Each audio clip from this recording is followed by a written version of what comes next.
Mesdames et messieurs, je suis le frère Magloire David et par cette vidéo, j'aimerais parler sur quelque chose d'assez intéressant si les attitudes à adopter pendant une période de perturbation et de troubles. Parce que pendant ces périodes, il y a un comportement qu'il faut avoir pour ne pas être victime de la mort, pour ne pas être victime de cette tragédie.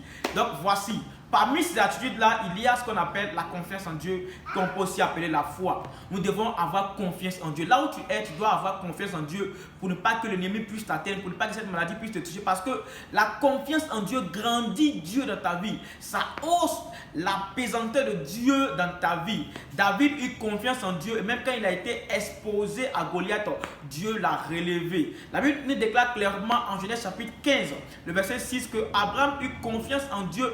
Et Dieu le lui imputa en justice.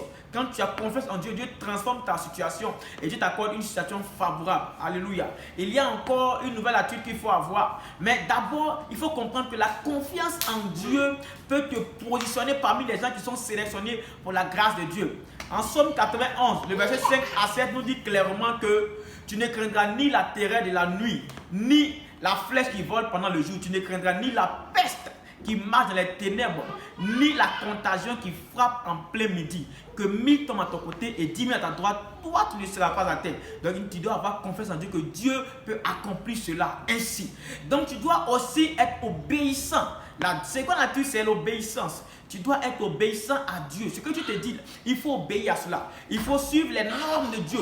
Qu'est-ce que Dieu t'inspire précisément? Parce que obéir, c'est obéir d'abord au logos de Dieu. C'est aussi obéir au réma de Dieu. Obéir à la parole écrite de Dieu. Obéir aussi à ce que Dieu te dit clairement par ses serviteurs ou à ce que Dieu t'inspire là où tu es. Dieu peut t'amener à faire quelque chose qui peut bénir la vie de plusieurs personnes.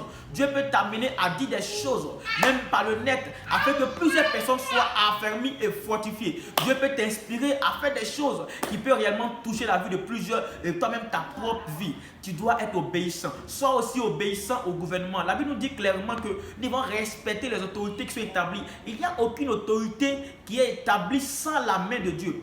Toute personne qui est établie, toute autorité qui est établie en dignité, c'est Dieu qui les a établis. Tu dois respecter les lois et les normes que le gouvernement a pris afin de pouvoir limiter cette calamité-là. Sois obéissant. La troisième attitude, c'est la prière. Le chrétien doit avoir une vie de prière. La prière nous met en contact avec le ciel et c'est la plateforme sur laquelle Dieu opère de façon extraordinaire. Un homme de prière peut amener Dieu à intervenir même dans une situation terrible. David, le pays de David, Israël, au moment où David était encore roi, ce pays-là était frappé réellement par une peste terrible. C'était frappé par une contagion, par quelque chose qui avait tué des milliers d'enfants d'Israël. Et David a vu cela, il ne s'est pas assis, il a commencé à prier, il a posé des actions prophétiques, des autels.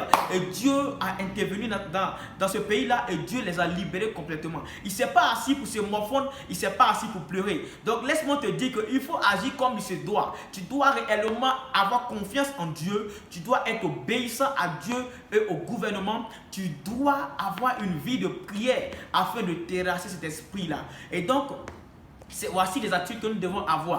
J'ai cité 3 dans cette vidéo, mais prochainement, je vais encore citer ce qu'il y a à faire encore pendant réellement cette période-là pour aller encore de l'avant. Et donc, j'aimerais parler encore sur quelque chose. Nous devons réellement être vigilants dans toute cette période-là. Soyons vigilants afin de ne pas être victimes de cette calamité. Et Dieu veille sur nos vies, que Dieu nous bénisse. C'était le frère Magloire David, que Dieu vous bénisse.